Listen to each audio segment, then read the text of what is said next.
Pabigat lang ang matandang yan sa buhay natin. Ang mga salitang yon ay tila patalim na bumaon sa dibdib ni Josie habang nakaluhod siyang kinukusot ang mamahaling damit ng kanyang anak. Ibinigay niya ang lahat, ngunit kapalit ay paglapastangan sa kanyang dangal at pagbebenta sa kanyang mga alaala. Sapat na ang pagiging martir. Babawiin niya ang ninakaw na buhay, ngunit paano lalaban ang isang inang winasak ng sariling dugo? Pabigat lang talaga si Mama sa bahay na to, Stella. Kung alam ko lang na magiging ganito siya ka-useless at puro sakit sa katawan ang irereklamo, sana hindi ko na siya kinuhang magstay dito sa atin. Ang mga salitang iyon ay pumailan lang mula sa bukas na bintana ng sala, tumawid patungo sa malamig at basang semento ng likod bahay kung saan nakaluhod si Josefina. Nakababad ang kanyang magaspang na mga kamay sa balde ng tubig na may sabon. Maingat niyang kinukusot ang paborito at pinakamamahaling polo ni Mark, ang kanyang kaisa-isang anak, dahil natatakot siyang masira ang masilan na tela nito kung isasalang sa washing machine. Narinig niya ang matinis na halakhak ng kanyang manugang na si Stella. Kaya nga, we need to rush the papers, Mark. Iyong lumang bahay nila ng papa mo sa probinsya, let's sell it na habang hindi pa niya napapansin ang mga blangkong dokumentong pinapapirmahan mo. May buyer na akong kausap. Perfect timing para makapag-down payment tayo sa bagong European SUV na gusto ko. Oo nga. Sumagot ang pamilyar na boses ni Mark.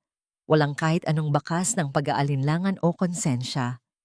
Tsaka kapag nakuha na natin ang pera, mula sa bentahan ng bahay at sa trust fund niya, ipapasok ko na lang si Mama sa isang public home for the aged dyan sa kabilang bayan. Sabihin na lang natin na mas may mag-aalaga sa kanya roon dahil busy tayo. Hindi na natin siya problema. Nakakahiya rin kasi sa mga bisita natin kapag nandito siya amoy probinsyana. Nabitawan ni Josie ang polo. Dahan-dahan itong lumubog sa maduming tubig na pinagkusutan niya. Tila nawalan ng hangin ang buong paligid. Namhid ang kanyang mga tuhod at ang kanyang lalamunan ay parang pinuno ng bubog. Walang luhang pumatak noong una, tanging isang nakakabinging katahimikan sa loob ng kanyang isipan na unti-unting gumuguho. Ang bahay sa probinsya, ang natatanging alaala ng kanyang yumaong asawang si Arturo, ang lugar kung saan nila binuo ang kanilang pangarap at kung saan nakalagak ang altar nito ay nakatakdang ipagbili para sa isang sasakyan. At siya, ang inang nagluwal nagpalaki at nagpakahirap para kay Mark, ay itatapon sa isang murang ampunan para sa mga matatandang walang pamilya. Nanginginig ang buong katawan, tahimik na tumayo si Josie. Iniwan niya ang labahin at naglakad ng walang tunog patungo sa kanyang maliit na kwarto. Sa dulo ng pasilyo, isang madilim na silid na dating imbakan ng mga lumang gamit bago siya pinatuloy roon. Nang isara niya ang pinto, napatingin siya sa nakapatong na litrato ni Arturo sa ibabaw ng maliit na kabinet. Doon na nagsimulang bumagsak ang kanyang mga luha na parang sirang gripo. Kinagat niya ng mariin ang kanyang ibabang labi, ibinaon ang kanyang mga ngipin hanggang sa malalasahan niya ang pait at alat ng sariling dugo. Ginawa niya ito upang hindi makawala ang isang malakas na hagulgol na magbubunyag ng kanyang presensya. Hawak niya ng mahigpit ang kahoy na frame ng litrato, tila humihingi ng saklolo sa asawang matagal nang pumanaw. Bumukas ng malakas ang pinto ng kanyang kwarto nang walang babala o pagkatok. Nakatayo roon si Stella, nakapamewang ang mga kilay ay salubong sa inis at ang mga mata ay nanlilisik. Maano ba, nakatunganga ka lang ba dyan buong hapon? Mamaya darating ang mga bisita ko. Wala pa tayong handang pagkain. Magluto ka na nga ng sinigang doon sa kusina. At bilisan mo. At please lang, ayusin mo ang lasa. Huwag lasang pamprobinsya. Huwag puro drama at sakit-sakitan ang inaatupag mo sa bahay na ito. Pagkatapos sabihin iyon, ay mabilis na tumalikod ang manugang nang hindi man lang hinihintay ang kanyang sagot o napapansin ang pamumugto ng kanyang mga mata. Tulad ng isang manikang nawalan ng kaluluwa, sumunod si Josie. Sa loob ng kusina, nakatayo siya sa harap ng sangkalan. Hawak niya ang isang mahaba at matalim na kutsilyo. Mabagal ang bawat paghiwa niya sa mga sibuyas.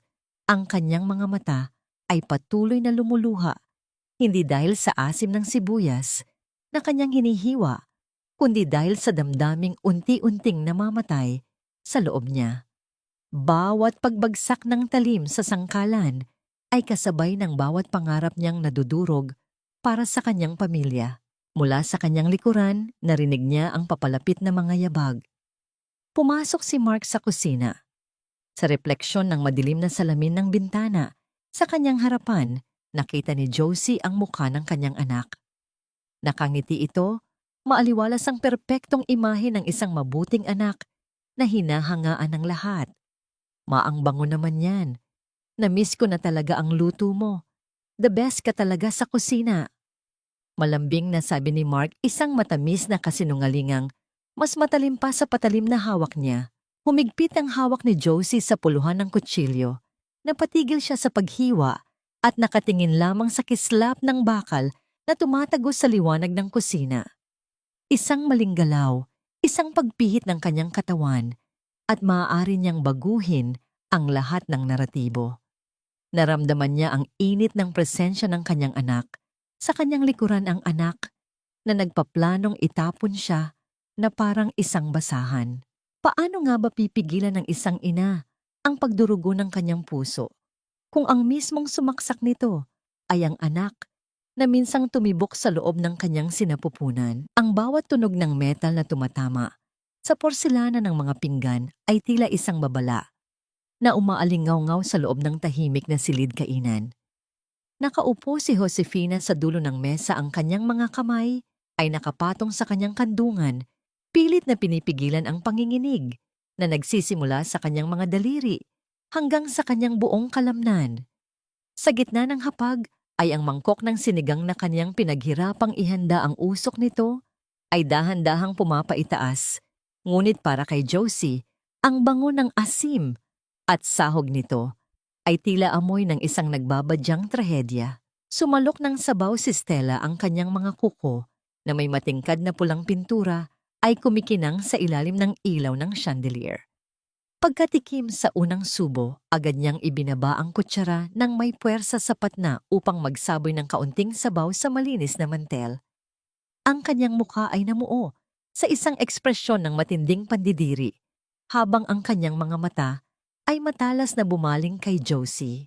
"Ma, I thought I was clear. Sabi ko sa inyo, may mga business associates kaming darating bukas and we need to practice a certain lifestyle here. Ano itong inihain nyo? This sinigang is so provincial. Masyadong maasim at ang dumi ng pagkakakat ng mga gulay. It's like we're eating in a karinderya sa tabi ng kalsada." Ang boses ni Stella ay puno ng pangungutya, bawat salita ay tila isang sampal na walang tunog, ngunit nag-iiwan ng malalim na hapdi.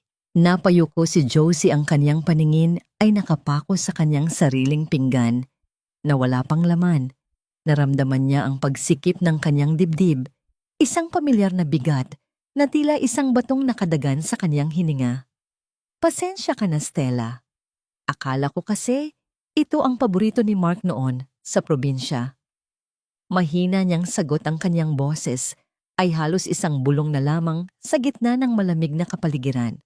Umiwas ng tingin si Mark, ang kanyang anak, habang dahan-dahang nagpupunas ng bibig gamit ang table napkin. Sa halip na ipagtanggol ang ina, isang mapait na buntong hininga ang kaniyang pinakawalan. "Hon, pagpasensyahan mo na si Mama. You know she's getting older. Ang memorya niya at ang panlasa niya ay hindi na kasing talas ng dati. Tumatanda na talaga siya, kaya siguro hindi na niya magaya ang standard na gusto natin dito sa Manila. Just let it be. We'll just order something fancy for the guests tomorrow." Ang mga salitang yun ni Mark, bagaman tila pagtatanggol, ay mas masakit pa kaysa sa tuwirang panlalait ni Stella. Ipinaparamdam ng sarili niyang anak na siya ay wala ng silbi, na ang kanyang pag-iral ay isa na lamang pagkupas ng kakayahan at kaisipan. Ang bawat salita ay tila isang pako na unti-unting itinatanim sa kanyang dangal. Sa gitna ng tensyon naramdaman ni Josie ang isang maliit at malambot na kamay na pumatong sa kanyang tuhod sa ilalim ng mesa. Si Maya, ang kanyang 7 taong gulang na apo, ay tumingin sa kanya ng may inosente at dalisay na pagmamahal. Kinuha ni Maya ang kanyang kutsara at masayang sumubo ng sabaw. "Lola, it's very delicious po. This is my favorite soup in the whole world," ang masiglang sabi ng bata na sinundan ng isang matamis na ngiti na tila isang munting liwanag sa gitna ng madilim na silid. Bahagyang gumaan ang pakiramdam ni Josie. Hinaplos niya ang buhok ng apo, ang tanging nilalang sa bahay na yon na nakakakita pa sa kanyang tunay na halaga. Ngunit ang sandaling iyon ng kapayapaan ay agad ding naputol nang matapos ang hapunan. Habang nagliligpit si Josie ng mga pinagkainan, pumasok si Mark sa kusina. Ang kaniyang mga hakbang ay mabigat at may dalang hindi maipaliwanag na kaba sa puso ni Josie. Matawag ni Mark habang sumasandal sa gilid ng lababo. "I need your senior citizen ID and some of your government papers. Sabi ko sa iyo kanina, aayusin ko ang health insurance mo para hindi ka na mahirapan kung sakaling may mangyari sa iyo.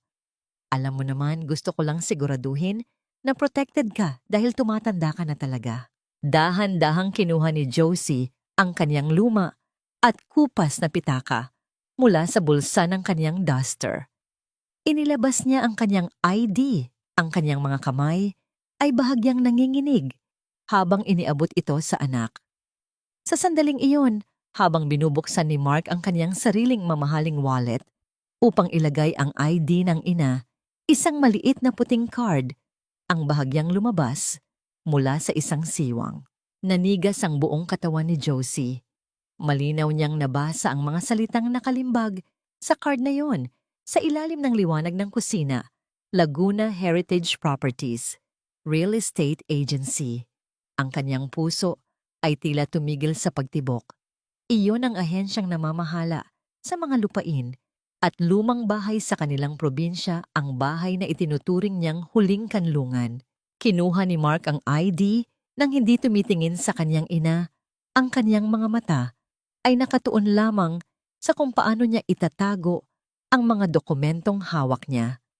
Iniwan niya si Josie na nakatayo sa harap ng lababo. Ang kanyang mga daliri ay nakakapit ng mahigpit sa gilid ng tiles habang ang kanyang isipan ay puno ng isang nakakabaliw na katanungan. Totoo nga ba ang lahat? Ang insurance ba na sinasabi ni Mark ay isa lamang tabing para sa tuluyang pagbura sa kaniyang nakaraan at kinabukasan? Habang tinitingnan niya ang kaniyang anak na naglalakad palayo, naramdaman ni Josie ang isang matinding lamig na gumagapang sa kanyang buong pagkatao. Ang lamig ng katotohanang ang kanyang sariling dugo ay handa siyang ipagpalit sa mga piraso ng papel at makintab na sasakyan. Ang katahimikan sa loob ng malaking bahay ay tila isang mabigat na kumot na bumalot sa bawat sulok nang umalis sina Mark at Stella para sa kanilang nakagawiang paglilibang sa mall. Naiwan si Josefina sa gitna ng sala, hawak ang isang maliit na susi na kaniyang pinulot mula sa ilalim ng sofa kagabi, isang susi na nahulog mula sa bulsa ni Stella at tila isang pagkakataong ibinigay ng tadhana. Sa kanyang tabi, mahimbing nang natutulog si Maya pagkatapos ng isang hapon ng paglalaro. Ang bawat mahina at pantay na paghinga ng bata ay nagsilbing musika na nagbigay ng panandaliang tapang sa kaniyang nanlulumong puso. Dahan-dahang tumayo si Josie, ang kanyang mga hakbang ay tila mga anino na hindi lumilikha ng kahit anong ingay sa makintab na sahig. Ang kaniyang patutunguhan ay ang opisina ni Mark, isang silid na matagal nang ipinagbabawal sa kanya. Habang papalapit siya sa pinto, ang kaniyang puso ay nagsimulang tumibok ng mabilis, tila isang tambol na nagbibigay babala sa gitna ng katahimikan ng gabi. Ang mahinang tunog ng pagpihitit ng susi sa loob ng trangka ay tila isang malakas na hiyaw sa kaniyang pandinig, ngunit sa wakas ay bumukas ang pinto. Sinalubong siya ng amoy ng mamahaling pabango at bagong gamit na papel. Sa loob ng silid, ang tanging liwanag ay nagmumula sa mga poste ng ilaw sa labas ng bintana na nagbibigay ng mahahabang anino sa dingding. Lumapit si Josie sa mesa ni Mark. Ang kaniyang mga kamay ay nanginginig habang sinisimulan niyang buksan ang mga drawer. Ang bawat paghila sa kahoy ay naglalabas ng isang mahinang kaluskos na tila nanunumbat sa kanyang pakikialam. Sa pinakailalim na bahagi ng isang nakatagong folder, natagpuan niya ang hinahanap. Isang manipesto ng trust fund na may pangalan ni Arturo Macareg. Habang binabasa niya ang mga nilalaman nito, ang kanyang paningin ay lumabo dahil sa mga luhang hindi na niya mapigilan. Ang kanyang asawa ay nag-iwan ng sapat na yaman upang masiguro na hindi siya kailanman magiging pabigat kaninuman. Ngunit sa tabi nito ay ang mga dokumento ng bentahan ng kanilang bahay sa probinsya. Ang kanyang puso ay tila piniga nang makita ang pirma sa ibaba ng pahina. Iyon ang kaniyang pangalan, ngunit alam ni Josie sa kanyang kaluluwa na hindi siya ang humawak ng ballpen na yon. Ang mga kurba ng letra ay mukhang kaniya, ngunit ang bawat guhit ay puno ng pagtataksil at kasinungalingan. Hinaplos ni Josie ang pangalan ni Arturo na nakalimbag sa papel. Ang kaniyang mga daliri ay nanginginig habang dinadama ang magaspang na hibla ng dokumento. Tila isang huling haplos ito mula sa asawa, isang paalala na ang kaniyang dignidad ay hindi dapat nakasalalay sa awa ng mga taong handang magnakaw sa kanya. Arturo, patawarin mo ako. Hindi ko alam na ganito na pala kalalim ang bigat sa puso ng anak natin. Ang kaniyang bulong tila isang tahimik na panalangin na unti-unting nawawala sa dilim ng silid. Biglang bumasag sa katahimikan ang isang matalas na panginginig mula sa telepono sa ibabaw ng mesa. Ang screen nito ay nagliwanag na nagpapakita ng isang automated message mula sa bangko. Isang malaking halaga ng pera ang kaka-withdraw lamang mula sa kanyang account at ang oras na nakatala ay 10 minuto lamang ang nakalilipas. Ang bawat segundong lumilipas ay tila isang patak ng dugo mula sa kanyang sugatang puso. Sa gitna ng kanyang pighati, narinig ni Josie ang isang pamilyar na tunog mula sa labas, ang mahinang ugong ng makina ng sasakyan na pumasok sa garahe. Ang liwanag ng headlight ay gumuhit sa kisame ng opisina. Bumalik sina Mark at Stella nang mas maaga kaysa sa inaasahan. Nataranta si Josie. Ang kanyang mga daliri ay nagmamadaling ayusin ang mga papel, ngunit ang kanyang katawan ay tila naging bato sa tindi ng takot. Ang bawat tunog ng pagsara ng pinto ng sasakyan sa ibaba ay tila isang hakbang papalapit sa kanyang pagkakahuli. Habang mabilis niyang isinasara ang drawer, narinig niya ang malalakas at mabilis na yabag sa pasilyo kasabay ng boses ni Stella na tila nagmamadali. Nakalak ang pinto ng opisina mula sa loob, ngunit narinig ni Josie ang pagpasok ng susi sa trangka mula sa labas. Ang kanyang hininga ay naging mababaw, ang kanyang mga mata ay nanlaki habang nakatingin sa dahan-dahang pag-ikot ng doorknob. Wala siyang mapagtataguan sa loob ng maliit na silid na yon. Sa bawat milimetro ng pagbukas ng pinto, ang kanyang buong kinabukasan ay tila nakabitin sa isang manipis na sinulid ng tadhana. Ang matalim na tunog ng pag-ikot ng trangka sa pinto ay tila isang hatol ng kamatayan sa pandinig ni Josefina. Sa isang iglap ng desperation, mabilis siyang sumisid patungo sa likod ng makapal at mabigat na kurtinang pilus na nakasabit sa gilid ng bintana. Ang kaniyang buong katawan ay tila naging yelo, bawat kalamnan ay nanigas habang pilit niyang pinipigilan ang kaniyang paghinga hanggang sa magsimulang mag-apoy ang kaniyang baga. Ramdam niya ang bawat marahas na tibok ng kaniyang puso na tila isang nakakulong na ibon na pilit humuhulagpos sa kaniyang dibdib. Mula sa kaniyang pinagtataguan, narinig niya ang mabibigat na yabag ni Mark sa loob ng silid. Ang amoy ng kaniyang anak, isang halo ng mamahaling sigarilyo at pabango ay nanunuot sa kapa ng kurtina. Narinig ni Josie ang pagbukas at pagsara ng drawer ng mesa ang kaluskos ng mga papel at ang mahinang pagmumura ni Mark sa sarili dahil sa hindi makitang dokumento. Ilang pulgada lamang ang layo nila sa isa't isa at sa bawat segundo ng katahimikan naramdaman ni Josie ang isang matinding pait sa kaniyang dila. Ang anak na kaniyang inalagaan na kaniyang ipinaglaban sa hirap ay ngayon ay ang taong kaniyang kinatatakutan. Pagkaraan ng ilang sandali na tila isang kawalang hanggan, narinig niya ang mabilis na pag-alis ni Mark at ang muling paglalapat ng pinto. Nang mawalay ang tunog ng mga yabag, doon lamang nakahinga ng malalim si Josie. Napasandal siya sa dingding, ang kanyang mga binti ay tila naging gulaman sa tindi ng kaba. Ngunit sa likod ng takot, may isang bagong damdamin na sumibol, isang malamig at matigas na determinasyon. Hindi siya papayag na ang huling hininga ng kanyang asawa ay mauwi lamang sa wala. Kinaumagahan maagang nagising si Josie. Suot ang kanyang pinakamalinis ngunit kupas na bestida, nagpaalam siya kay Stella na pupunta sa palengke upang mamili ng mga sariwang sangkap para sa hapunan. Sa kabila ng matalim na tingin at mabalasik na tango ng kaniyang manugang, mabilis na lumabas si Josie. Ngunit sa halip na tumungo sa pamilihan, sumakay siya sa isang jeep patungo sa sentro ng lungsod. Sa kanyang bag, maingat na nakatago ang mga photocopy ng mga pekeng dokumentong nakuha niya kagabi. Ang law firm ay nasa isang matayog at makintab na gusali. Habang nakatayo si Josie sa harap ng malaking pintuan, nayari sa salamin, naramdaman niya ang kaniyang pagiging maliit at dukha. Ngunit nang mabanggit niya ang pangalang Arturo Macaraeg sa receptionist, agad siyang pinapasok sa loob. Ang opisina ni Attorney Gabriel ay puno ng mga aklat at may amoy ng kape at lumang papel. Nang pumasok si Josie, isang matangkad at binatang lalaki ang agad na tumayo mula sa kanyang upuan.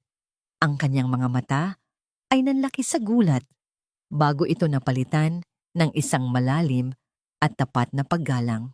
"Tita Josie, is it really you?" Ang boses ni Gabriel ay puno ng emosyon.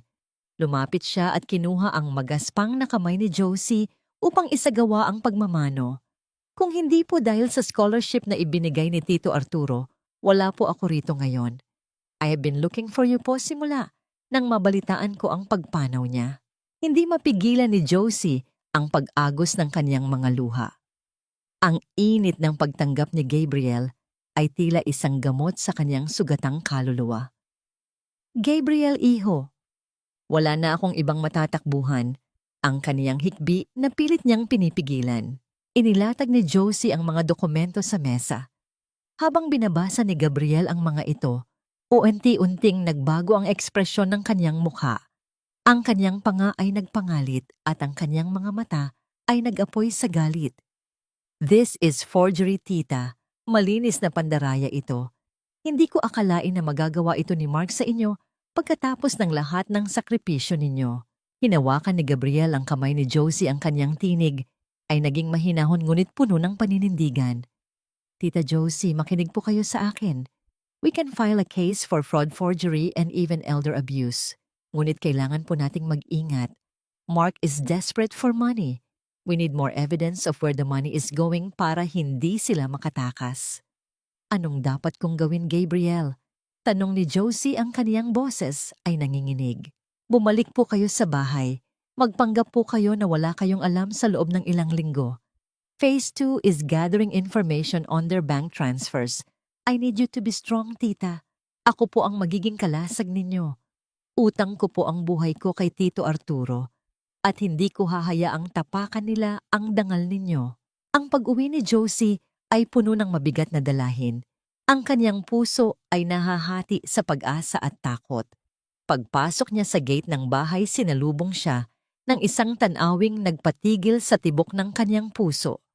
Nakatayo si Stella sa gitna ng sala, ang kanyang mukha ay tila isang demonyong nagngangalit. Sa kanyang mga kamay ay hawak niya ang paboritong puting damit ni Maya, ngunit ang damit na yon ay punong-puno ng sariwang mantsa ng dugo. "Saan ka galing, matanda ka?" Ang sigaw ni Stella ay tila kulog na yumanig sa buong kabahayan. "Look at what happened to Maya. Dahil sa paglalakwatsa mo, look at her blood. Napatingin si Josie sa hagdanan kung saan naroon ang maliit na si Maya umiiyak at nakahawak sa kanyang sugatang tuhod. Ang bawat patak ng dugo sa puting tela ay tila isang mantsa sa konsensya ni Josie at sa gitna ng galit ni Stella, isang tanong ang naglaro sa kaniyang isipan hanggang kailan niya kayang tiisin ang impyernong ito bago siya tuluyang mawasak. Ang boses ni Stella ay tila isang matalim na latigo na humahagupit sa katahimikan ng buong kabahayan. Bawat salita ay may dalang lason na nagnanais na mawasak ang natitirang lakas ni Josefina. Hawak ng kaniyang manugang ang puting damit ni Maya, kung saan ang pulang mantsa ng dugo ay tila isang mapanghusgang mata na nakatitig sa kanya. Sa kabilang dulo ng sala, nakita ni Josie ang kanyang apo na nakaupo sa sahig. Ang maliit na katawan nito ay nanginginig sa paghikbi habang hawak ang sugatang tuhod. Ang puso ni Josie ay tila isang basong nahulog at nadurog sa semento. Hindi siya makapagsalita. Ang kanyang lalamunan ay tila pinuno ng tuyong buhangin. Saan ka ba talaga nanggaling, matanda ka? Sabi mo, sa palengke ka lang pupunta. Pero bakit wala kang dalang kahit ano? Dahil sa pagbubulakbol mo, nadapa si Maya at nasugatan. Pinabayaan mo ang bata para sa sarili mong kapakanan. Ang bulyaw ni Stella na tila ibinubuhos ang lahat ng kanyang galit sa biyanan. Sa sandaling iyon, bumukas ang pinto at pumasok si Mark. Sa halip na magtanong ng mahinahon, agad siyang lumapit sa kanyang asawa at kinuha ang damit na may mantsa. Tiningnan niya ang kanyang ina nang may halong dismayo at inis. Ma naman, simpleng pagbabantay lang kay Maya, hindi niyo pa magawa ng maayos. Sabi ko naman sa inyo, kung hindi niyo na kaya magsabi kayo. Hindi yung kung saan-saan kayo nagpupunta at iniiwan ng bata. Sa mga katulong, you're becoming more of a liability than a help here. Ang malamig na pahayag ni Mark na mas masakit pa kaysa sa anumang sampal. Walang nagawa si Josie kundi ang lumuhod sa harap ng apo. Ang kanyang mga mata ay nanlalabo dahil sa mga luhang pilit niyang ikinukubli. Kinuha niya ang kanyang panyo at dahan-dahang pinunasan ang luha sa pisngi ni Maya. Sa kabila ng masasakit na salitang natatanggap mula sa anak at manugang, ang tanging mahalaga sa kanya sa sandaling iyon ay ang kaligtasan ng bata. Habang nililinis niya ang sugat nito, naramdaman niya ang maliit na kamay ni Maya na humahawak sa kanyang daliri. Hindi po si Lola ang may kasalanan, Mama. Ako po ang tumakbo. Ang mahinang bulong ni Maya, ngunit tila walang narinig sina Mark at Stella sa gitna ng kanilang pagtatalo tungkol sa kung paano ididisiplina ang matanda. Nang sumapit ang gabi sa loob ng kaniyang madilim at masikip na silid, inilabas ni Josie ang kaniyang lumang cellphone. Nanginginig ang kaniyang mga daliri habang pinipindot ang numero ni Attorney Gabriel. Ang bawat mahabang tunog ng pagring sa kabilang linya ay tila isang pintig ng kaba sa kaniyang dibdib. Gabriel, handa na ako. Gawin na natin ang plano. Hindi ko na kaya ang lason sa bahay na ito. Ang kaniyang bulong na puno ng pait at determinasyon. Ilang sandali matapos ang tawag, kumatok si Mark sa kanyang pinto. Pumasok ang kanyang anak na may dalang ilang piraso ng barya at isang gusot na papel. Oma, ito, kumuha ka ng pang-candy o kung anong gusto mong bilhin sa labas bukas. Huwag ka na munang lalabas ng matagal, ha? Ayusin niyo po ang pakikitungo niyo kay Stella para hindi tayo nagkakagulo. Ang sabi ni Mark sa tono na tila nagbibigay lamang ng limos sa isang pulubi. Tinitigan ni Josie ang mga baryang inilapag ni Mark sa ibabaw ng kaniyang maliit na lamesa. Ang mga ito ay kumikinang sa ilalim ng malamlam na ilaw, ngunit para sa kanya ang mga ito ay simbolo ng kaniyang pagiging alipin sa sarili niyang anak. Nang lumabas si Mark, dahan-dahang kinuha ni Josie ang mga barya. Hindi niya ito itinago sa kaniyang pitaka. Sa halip, lumakad siya patungo sa basurahan sa sulok ng silid at isa-isang binitawan ang mga ito. Ang bawat pagtama ng metal sa ilalim ng basurahan ay tila isang pinal na pagputol sa kaniyang ugnayan sa anak. Nakahiga si Josie sa kaniyang manipis na kutsyon, nakatingin sa kisame, habang ang kaniyang isipan ay lumilipad sa mga alaala ng kanyang asawa. Alam niyang bukas ang kanyang laban ay magsisimula na ng totoo. Ngunit sa gitna ng kanyang pagpapasya, isang mensahe mula kay Gabriel ang nagpadilim muli sa kanyang muka. Tita, nalaman ko kung bakit sila nagmamadali. Mark is in deep trouble more than we thought. Napahawak si Josie sa kanyang dibdib. Ano pa nga ba ang itinatago ng kanyang anak na maaring tuluyang umasak sa natitirang alaala ng kanilang pamilya? Ang dilim ng gabi ay tila mas lalong naging mabigat habang ang kanyang puso ay pilit na naghahanap ng sagot sa gitna ng katahimikan. Ang sinag ng umaga na tumatagos sa bintana ng silid kainan ay tila walang dalang init para sa nanlalamig na puso ni Josefina. Nakaupo siya sa harap ng kanyang tasa ng kape, pinapanood ang usok na dahan-dahang nawawala sa hangin tulad ng kanyang tiwala sa sarili niyang anak. Sa umagang ito, hindi na siya ang biktima na laging nakayuko. Isinuot niya ang isang maskara ng pagkukunwari, isang balatkayo na kailangan niyang gamitin upang harapin ang mga taong bumasag sa kanyang kaluluwa. Nang pumasok si Mark sa kusina, may dala itong mabigat na aura at madilim na mukha, bakas ang puyat at ang bigat ng mga problemang kaniyang itinatago. Sa halip na umiwas si Josie, ang unang nagsalita, ang kanyang boses ay mahinahon at puno ng kunwaring pag-aalala. Mark, iho, napapansin kong tila hindi ka mapakali nitong mga nakaraang araw. May problema ba sa negosyo mo? Parang ang lalim ng iniisip mo tuwing gabi. Ang malambing na tanong ni Josie habang dahan-dahang inilalapag ang tasa sa platito nito. Napatigil si Mark sa pag-abot ng pitzel ng tubig. Tumingin siya sa kanyang ina, tila sinusuri kung may iba pang kahulugan ang mga salita nito. Ngunit ang nakita lamang niya ay ang mukha ng isang inang tila inosente at nag-aalala. Huminga siya ng malalim, isang buntong hininga na puno ng kapaguran at kasinungalingan. Sobrang gipit lang, ma. May mga investments ako na hindi nag-materialize as expected. I need a big amount of capital to save the company, or else baka mawala lahat ng pinaghirapan namin ni Stella. Ang sagot ni Mark, ang kaniyang boses ay pilit na ginawang malungkot upang makuha ang simpatya ng ina. Tumango si Josie, ang kaniyang puso ay kumikirot sa bawat salitang lumalabas sa bibig ng anak. Alam niya ang katotohanan. Ang perang kailangan nito ay pambayad sa mga utang na bunga ng kasakiman at maling pamumuhay, hindi para sa anumang kumpanya. Ngunit ipinagpatuloy niya ang kaniyang papel. Kung yun lang ang problema, iho, huwag kang mag-alala. Mayroon akong naitatagong dokumento mula sa papa mo. Tungkol ito sa natitirang bahagi ng ating lupain sa probinsya na hindi pa naisasama sa trust fund. Sabi ng papa mo noon, ilaan ko ito sa oras ng matinding pangangailangan.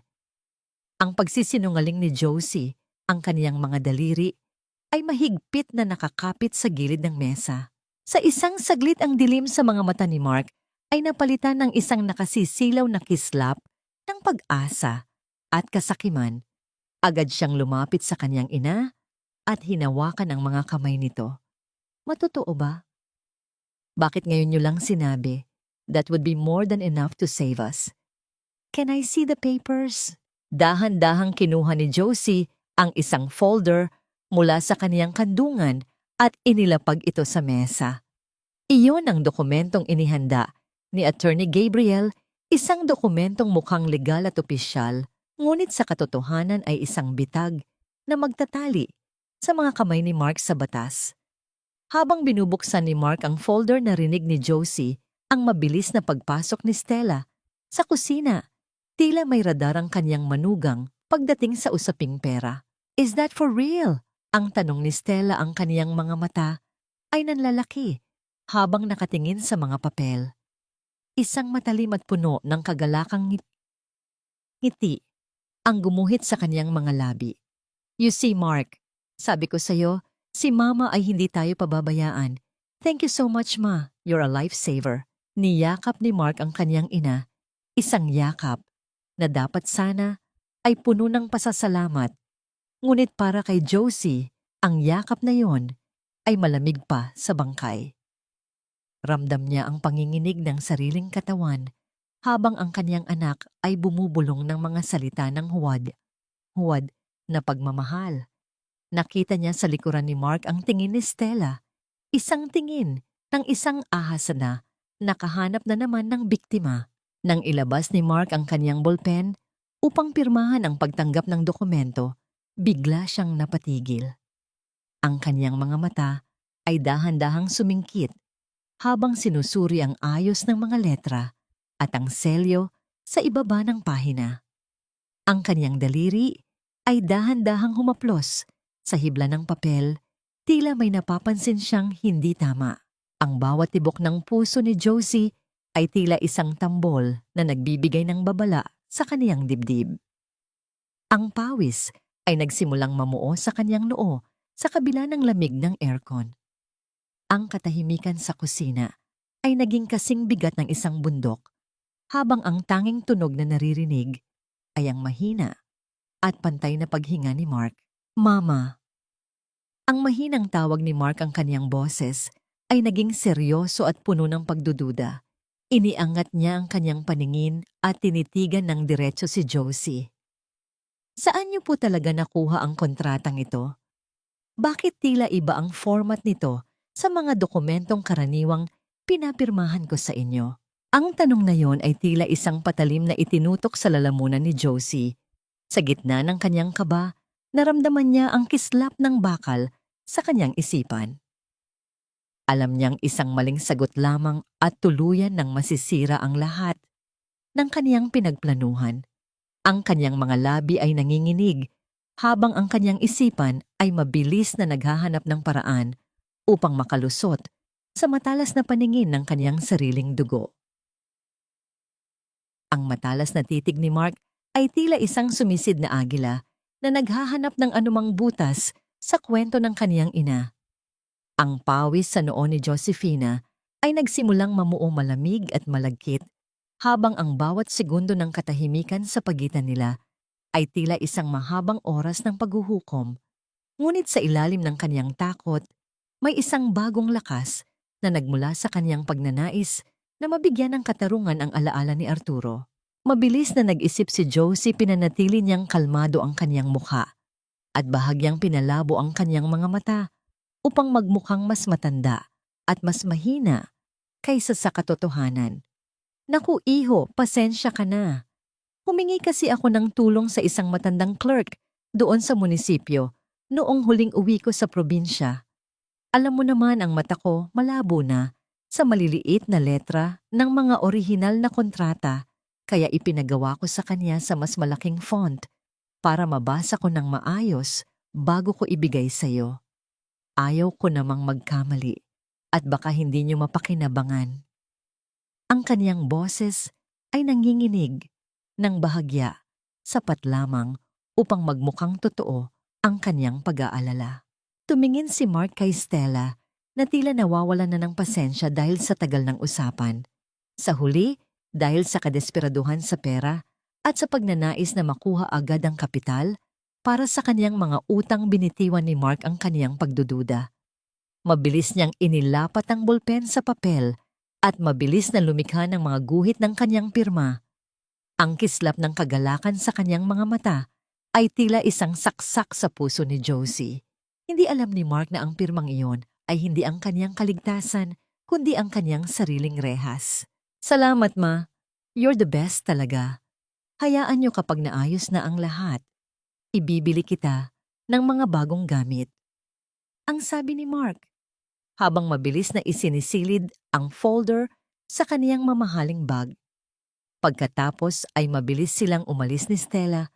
Ang tunog ng kanilang mga yabag sa pasilyo ay puno ng pagmamadali at kasakiman. Nang marinig ni Josie ang malakas na paglalapat ng pinto ng sasakyan at ang unti-unting paglayo ng makina nito, sa labas ng garahe doon lamang siya nakahinga ng maluwag. Agad niyang kinuha ang kanyang lumang cellphone at tinawagan si Attorney Gabriel. Gabriel, iho, tapos na. Hawak na niya ang dokumento at siguradong dadaan na siya sa bangko ngayon. Ang kanyang bulong na puno ng tensyon. Ang boses ni Gabriel sa kabilang linya ay naging matatag at puno ng awtoridad. Mabuti po, tita. Phase 2 na tayo.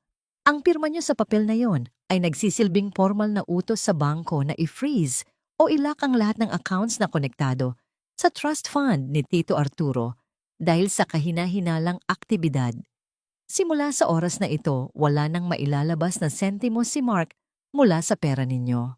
Pagkatapos ng tawag, bumalik si Josie sa kanyang maliit na silid. Sa ilalim ng kanyang kama, inilabas niya ang isang lumang maleta na yari sa tela. Isa-isa niyang itinupi ang kaniyang mga simpleng damit.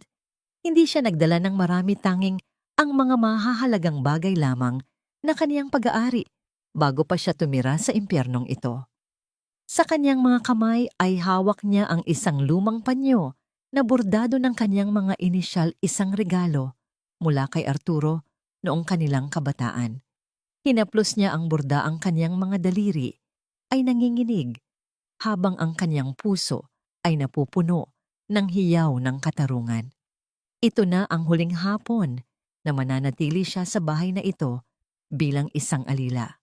Habang nag-iimpake, narinig niya ang malakas at matinis na boses ni Stella mula sa sala. Ang kanyang manugang ay abala sa pakikipag-usap sa telepono. Ang boses nito ay puno ng pagyayabang. "Yes girl, it's final. We're getting the European SUV tomorrow. Cash payment. Of course, Mark solved the issues. I'll pick you up on Friday para makita niyo ang bagong ride ko." Napailing si Josie sa kaniyang sarili. Ang bawat salita ni Stella ay tila mga bula na malapit ng pumutok. Maya-maya pa pumasok si Stella sa silid ni Josie nang hindi man lamang kumakatok ang kaniyang mukha.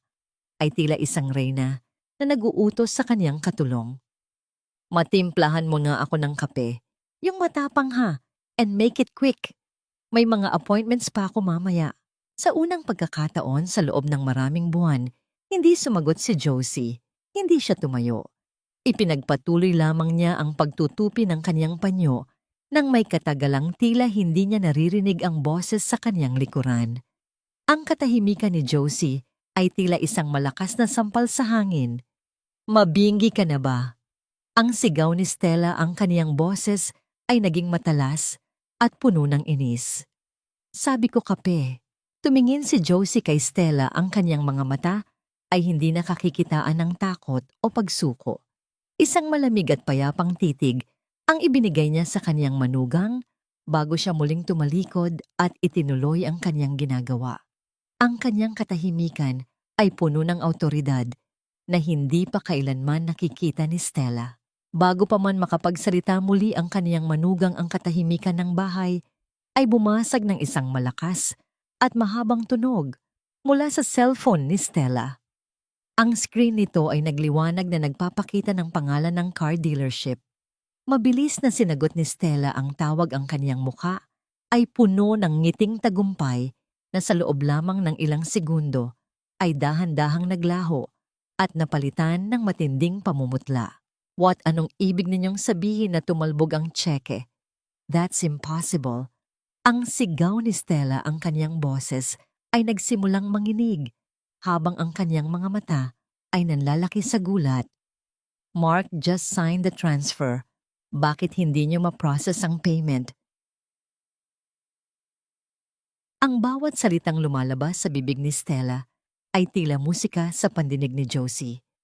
Ang pader ng kasinungalingan at kasakiman na binuo ng kanyang anak at manugang ay nagsisimula ng gumuho sa kanilang paanan. Ang hiyaw ni Stella mula sa sala ay tila isang senyales na ang gabi ng kanyang pagdurusa ay matatapos na at ang liwanag ng katarungan ay malapit ng sumikat. Ang matinis na boses ni Stella ay gumaralgal sa loob ng malaking sala, tila isang basong unti-unting nagkakabitak-bitak sa tindi ng presyon. Ang kanyang mga kamay na may mamahaling alahas ay nanginginig habang mahigpit na nakahawak sa kanyang cellphone. Ang balat ng kanyang mukha na kanina lamang ay puno ng kolorete at pagmamalaki ay biglang nawalan ng kulay, tila isang tuyong dahon na anumang oras ay malalaglag mula sa sanga. "Ano po ang ibig ninyong sabihin? I'm sure there's a mistake. Si Mark mismo ang nag-asikaso ng funds kanina. It's impossible na maging insufficient ang balance. Ang sigaw ni Stella sa kausap sa kabilang linya. Ngunit ang tanging sagot na kaniyang natanggap ay ang malamig na katotohanan mula sa car dealership. Nang maputol ang tawag, binitawan niya ang telepono sa ibabaw ng sofa. Nang walang ingat ang kaniyang mga mata, ay nanlilisik sa galit at kalituhan. Hindi nagtagal ang tunog ng mabilis at padaskol na pagpreno ng sasakyan sa labas ng garahe ay nagpabatid ng pagdating ni Mark. Nang pumasok ang kaniyang anak sa loob ng bahay, tila binagsakan ito ng langit at lupa.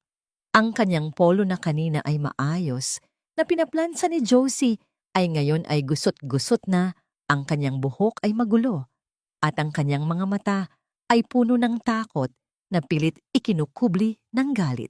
Mark, what is happening? Tumawag ang dealership, tumalbog daw ang tseke. Sabi mo, everything is fine na.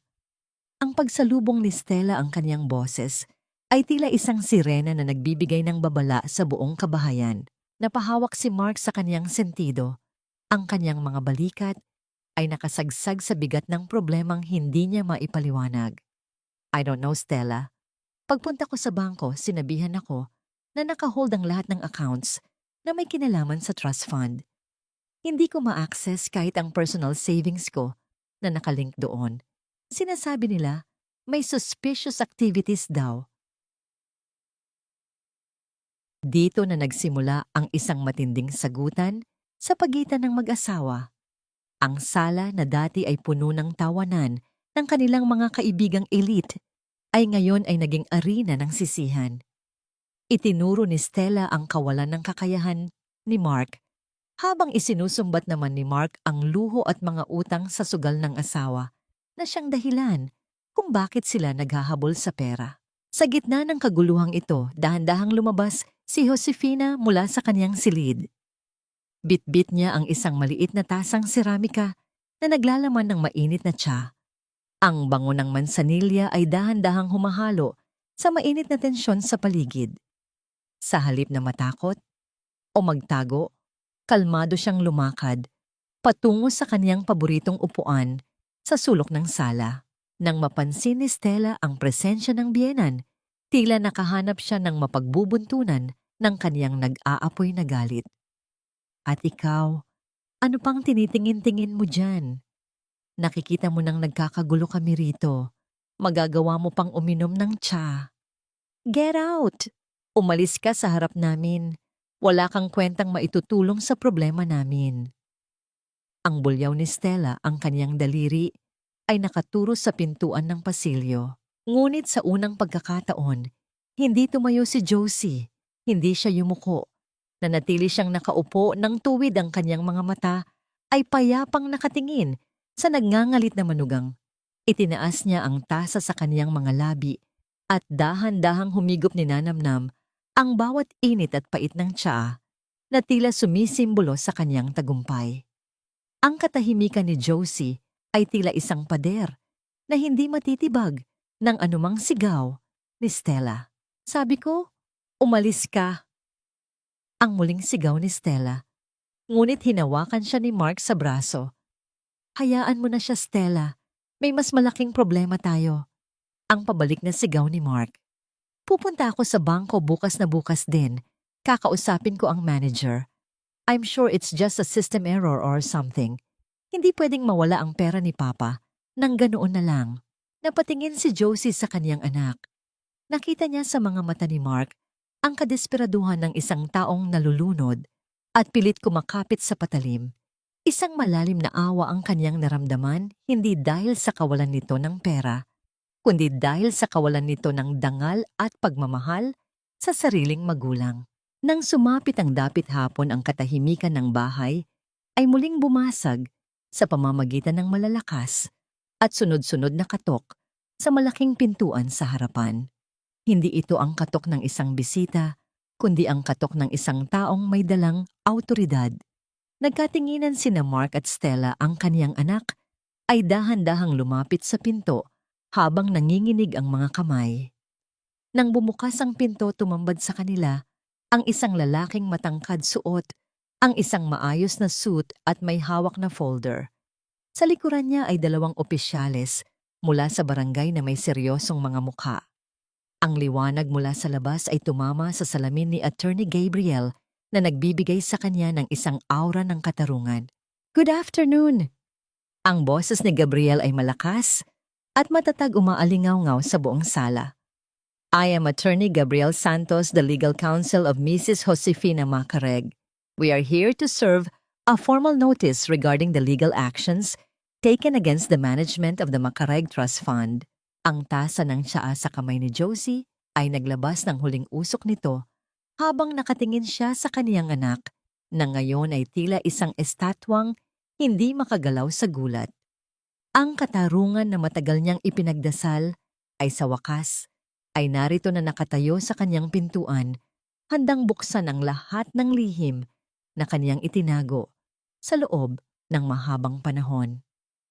Ang paglalapag ni Attorney Gabriel ng makapal na folder sa ibabaw ng babasaging mesa sa gitna ng sala ay tila isang mabigat na sentensya na nagpatahimik sa buong silid.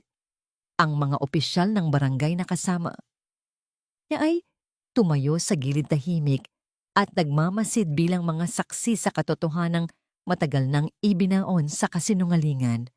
Nakaupo pa rin si Josefina sa kaniyang silya kalmado habang pinapanood ang dahan-dahang pagguho ng kahariang binuo ng kanyang anak mula sa pagnanakaw. Nanginginig ang mga kamay ni Mark nang abutin niya ang dokumento. Ang kanyang mga mata ay mabilis na naglakbay sa bawat linya ng papel at sa bawat salitang kaniyang nababasa ang kulay sa kaniyang mukha ay unti-unting naglalaho. Formal na inihain laban sa kanya ang mga kasong fraud, forgery at elder abuse. Ang pangalan ng nagrereklamo na nakalimbag sa malalaki at malilinaw na letra ay ang kaniyang sariling ina. "Attorney, ano itong kalokohang ito?" Ang boses ni Mark ay pumiyok, isang halu-halong emosyon ng takot at pilit na pagmamatapang. Binalingan niya si Josie at mabilis na lumuhod sa harap nito. Ang kaniyang mga mata ay naglabas ng mga mapagkunwaring luha. "Mama, ano ito? Nababaliw na po ba kayo?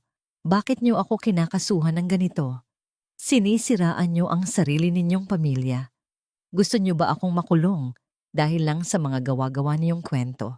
Ang mga salitang iyon ay ang parehong lason na ginamit ni Mark noon upang pasunurin siya, ngunit ngayon wala na itong epekto kay Josie. Bago pa man makasagot ang matanda, sumabog ang matinding galit mula kay Stella. Ang kaniyang manugang ay tila nawalan na ng katinoan dahil sa pagkawala ng kaniyang mga pinapangarap na luho. Walang utang na loob ang nanggagalaiting sigaw ni Stella. Mabilis siyang humakbang palapit kay Josie, ang kaniyang kamay ay mataas na nakaamba upang dumapo sa pisngi ng matanda. Ngunit bago pa man maglapat ang kaniyang palad, sa balat ni Josie, isang matibay na braso ang mabilis na humarang sa kaniyang dadaanan.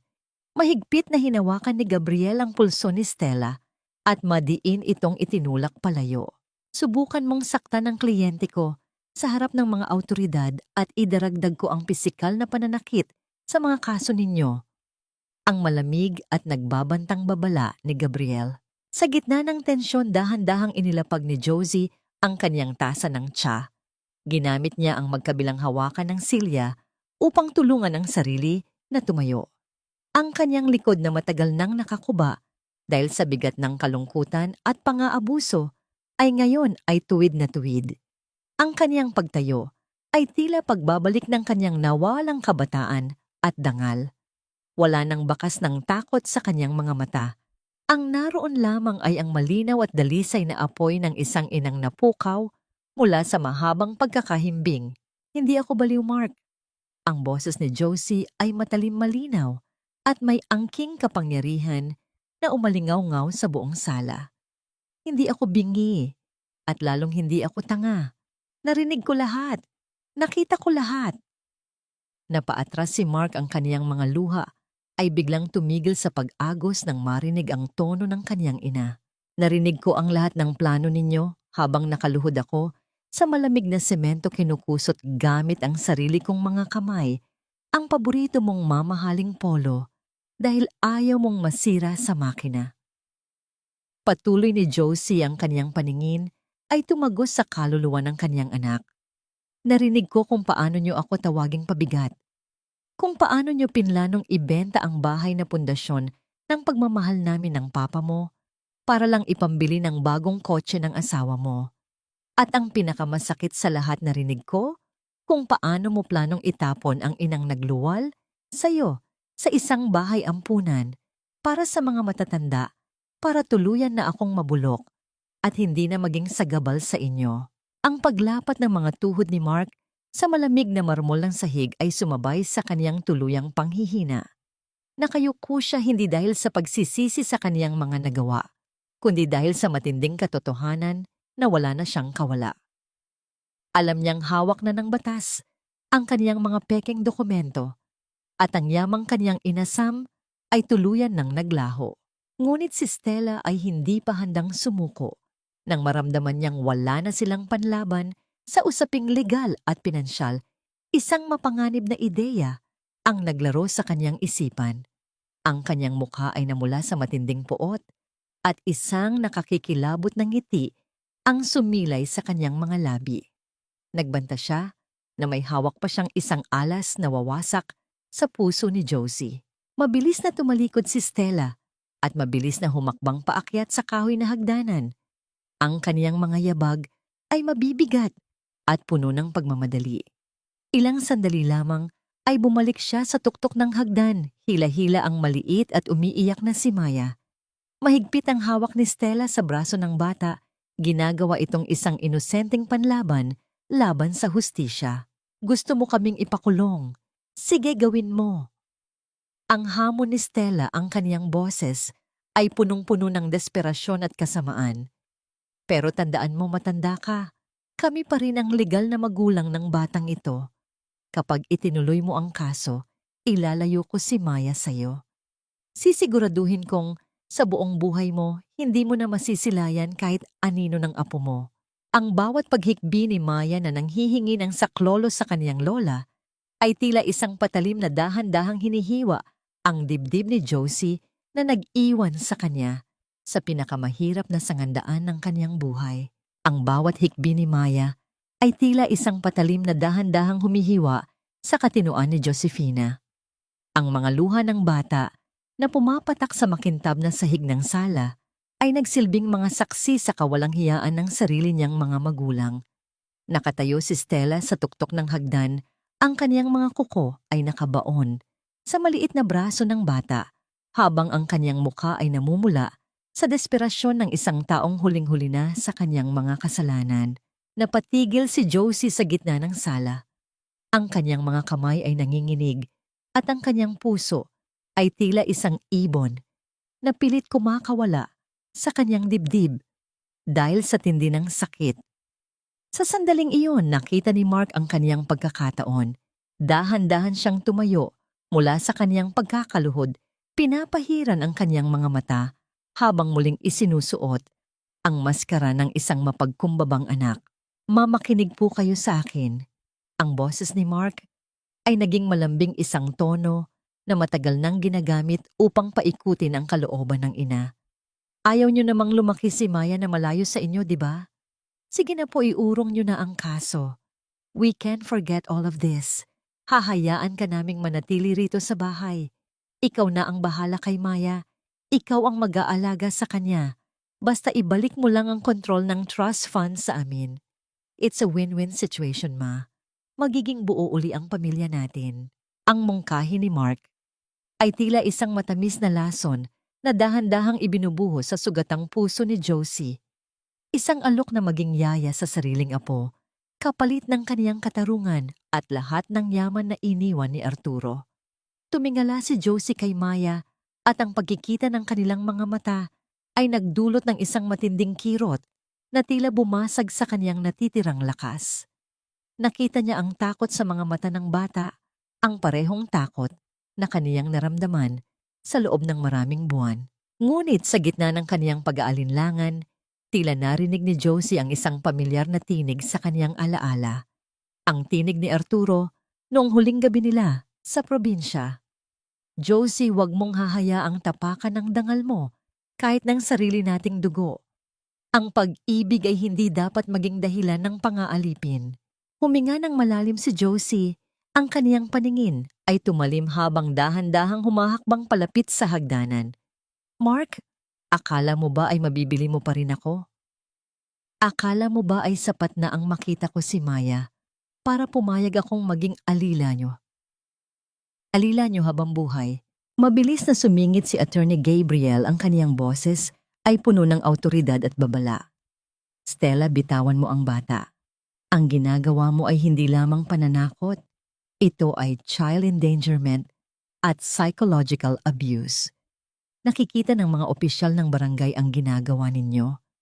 Maaari naming gamitin ito upang bawiin ang inyong parental rights at ilagay si Maya sa ilalim ng pansamantalay proteksyon ng kaniyang lola. Nanginig ang mga labi ni Stella sa tindi ng galit, ngunit dahan-dahan niyang niluwagan ang kapit sa braso ni Maya. Samantala, lumapit si Josie sa paanan ng hagdan. Binigyan niya si Maya ng isang matamis at mapayapang ngiti. Isang ngiting nagsasabing, magiging maayos din ang lahat. Bago pa man makapagsalita muli si Mark, malamig na lumingon si Josie sa kanya. Hindi mo na ako mabibili, Mark. Hindi na ako ang inang bulag sa iyong mga kasinungalingan. Pinili mong itapon ang iyong dangal para sa pera, kaya ngayon harapin mo ang bunga ng iyong mga desisyon. Sa isang mabilis na pagkakataon habang nagtatalo sina Gabriel at Stella tungkol sa legalidad ng bata, kinuha ni Josie ang isang maliit na bagay mula sa kanyang bulsa, isang maliit na medalyon na pag-aari ni Arturo, at palihim itong isinilid sa bulsa ng jacket ni Maya nang lumapit ang bata upang yumakap sa kanya. Isang pangako ito na hindi niya kailanman iiwan ang apo. Ngunit bago pa sila makalabas ng bahay upang tapusin ang kaguluhan, isang malakas na tunog ng mga yabag mula sa labas ng gate ang bumasag sa tensyon.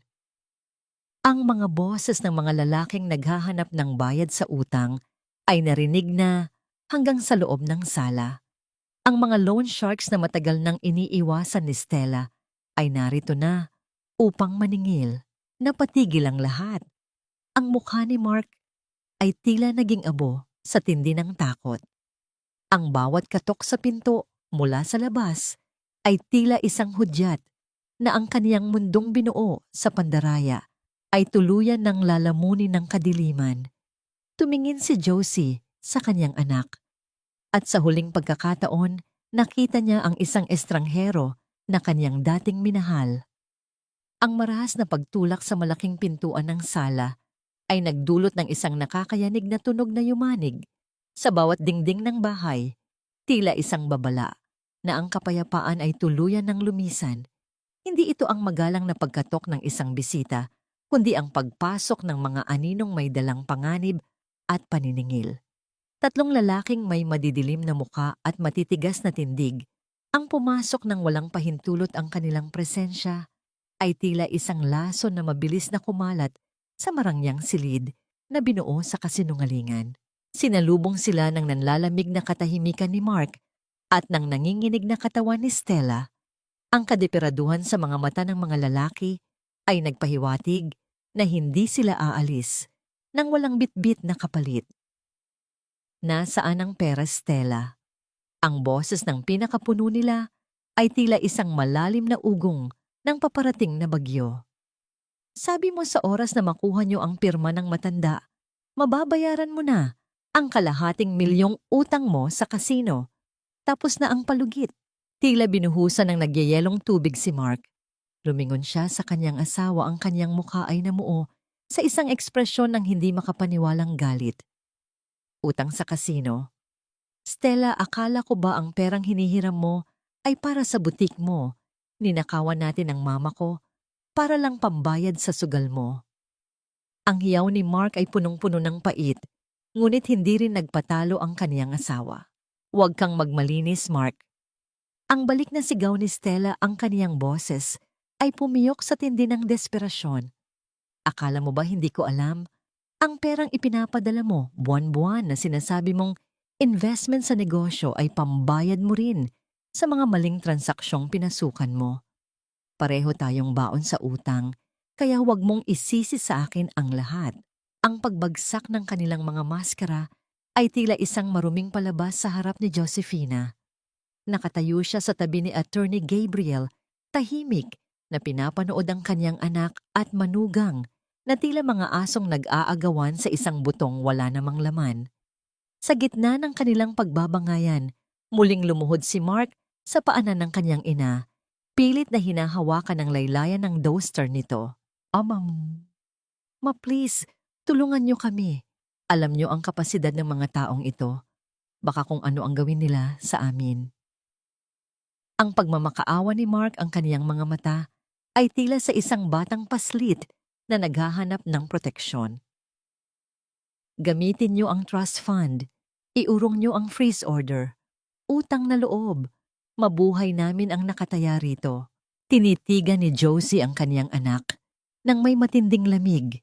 Walang galit sa kanyang mga mata, tanging isang malalim at tuyong balon ng pagod. Ang utang na loob na kaniyang binabanggit ay tila isang maruming basahan na pilit isinasaksak sa kaniyang lalamunan. Dahan-dahang binawi ni Josie ang kaniyang duster mula sa pagkakahawak ni Mark. Ang pabigat ay aalis na, Mark. Ang boses ni Josie ay mahinahon, ngunit may bigat ng isang pinal na desisyon. Sabi niyo wala akong kwenta sa bahay na ito. Sabi niyo amoy probinsyana ako at nakakahiya sa mga bisita niyo. Ngayong wala na ang perang maaari niyo pang nakawin sa akin, wala na rin akong dahilan para manatili rito. Ang mga pagkakamaling ginawa niyo ay inyo ng pasanin. Hindi ko na kailangang maging martir para sa anak na itinuring akong basura. Inalalayan ni Gabriel si Josie patungo sa pintuan. Ang bawat hakbang ni Josie palayo sa sala ay tila isang pagtanggal ng mabigat na kadena sa kaniyang mga paa. Sa likuran niya narinig niya ang pagsusumamo ni Mark at ang nagsisigawang boses ni Stella at ng mga lalaking naniningil ngunit hindi na siya lumingon. Ang ingay ng kanilang kasakiman ay iunti-unting humina habang lumalabas siya sa gate ng bahay na naging kulungan niya sa loob ng maraming buwan. Pag-upo niya sa loob ng sasakyan ni Gabriel, ang tunog ng pagsara ng pinto ay tila isang hudyat ng kaniyang kalayaan. Isang malalim na buntong hininga ang pinakawalan ni Josie ang kaniyang mga balikat ay dahan-dahang gumaan. Tumingin siya sa bintana, pinapanood ang mga ilaw ng lungsod na tila mga bituing nagsasabing tapos na ang gabi. Ngunit ang kaniyang puso ay biglang tumibok ng mabilis nang mapansin niya ang isang pamilyar na anino sa tabi ng gate sa gitna ng dilim. Isang maliit na figura na may dalang backpack na katayo nang nanginginig sa ilalim ng poste ng ilaw. Sa sandaling magtagpo ang kanilang paningin, naramdaman ni Josie ang isang matinding kurot sa kaniyang dibdib. Si Maya, ang inosenteng bata, ay tumakas mula sa kaguluhan at ngayon ay nakatingin sa kaniya ng may pakiusap na huwag itong iwan sa impyernong kaniyang nilalayasan. Tadka, ang mabilis na pagkiskis ng goma ng sasakyan sa aspalto ay lumikha ng isang mahaba at matinis na tunog na tila isang hiyaw sa gitna ng madilim na kalsada. Agad na ipinatigil ni Josefina ang sasakyan kay Attorney Gabriel nang mamukhaan ang maliit na figurang nanginginig sa ilalim ng malamlam na ilaw ng poste. Sa isang iglap, tila nawala ang lahat ng sakit sa kaniyang katawan. Mabilis siyang bumaba at sinalubong ang kanyang apo na si Maya. Ang bata ay mahigpit na nakayakap sa kanyang maliit na backpack. Ang mga mata ay namumugto at ang mga balikat ay tila pasan ng bigat ng buong mundo. Lola, huwag niyo po akong iwan. Isama niyo po ako. Ang basag na tinig ni Maya ay tila 1,000 karayom na tumusok sa puso ni Josie. Niyakap niya ng mahigpit ang bata, nararamdaman ang mabilis na tibok ng puso nito na tila isang ibon na takot sa gitna ng bagyo. Sa sandaling iyon ang kanyang pag-aalinlangan ay tuluyan ng naglaho. Ngunit hindi pa man sila nakakapasok muli sa sasakyan, ang malakas na pagbukas ng gate ng bahay ay muling nagpalingon sa kanila. Humahangos si Mark, ang kanyang muka ay namumula sa galit at desperasyon. Maya bumalik ka rito, huwag kang makisali sa gulo ng mga matatanda. Ang sigaw ni Mark habang mabilis na humahakbang patungo sa kinalalagyan nila. Sinubukan niyang hawakan ang braso ni Maya upang hilahin ito palayo sa kanyang lola. Sa unang pagkakataon, ang maamong mukha ni Josefina ay napalitan ng isang anyo ng matinding awtoridad at tapang. Hinarangan niya ang kanyang anak, ang kanyang mga mata ay tila naglalabas ng apoy na nagpatigil kay Mark sa kanyang kinatatayuan. Huwag mong susubukang hawakan ng bata, Mark. Sapat na ang pinsalang ginawa ninyong mag-asawa sa kanya. Hindi ko hahayaang maging biktima pa siya ng inyong kasakiman. Ang boses ni Josie ay hindi na nanginginig. Ito ay matatag at puno ng paninindigan ng isang inang leon na nagpoprotekta sa kanyang anak. Mabilis na pumagitna si Attorney Gabriel, ang kaniyang seryosong muka ay nagpahiwatig na wala siyang balak umatras. Mark, makinig ka ng maayos sa gulo na nangyayari sa loob ng bahay niyo ngayon at sa presensya ng mga taong naniningil ng utang na may dalang banta. Ang kapaligiran mo ay hindi naligtas para sa isang bata. It is considered child endangerment. Under the law, we have enough grounds to give the temporary custody to your mother while we process the legalities of the abuse Maya has been through. Nang hina ang tindig ni Mark, ngunit sinubukan pa rin niyang lumaban. Abuso? Anong sinasabi mo? Mahal namin ang anak namin. Sa gitna ng tensyon, humiwalay si Maya sa pagkakayakap kay Josie at humarap sa kanyang ama. Ang kanyang maliliit na daliri ay itinuro ang kanyang braso na may mga pasa at ang kanyang boses ay tila isang hatol na nagpatahimik sa buong paligid. Papa, madalas po akong saktan ni Mama Stella kapag wala ka.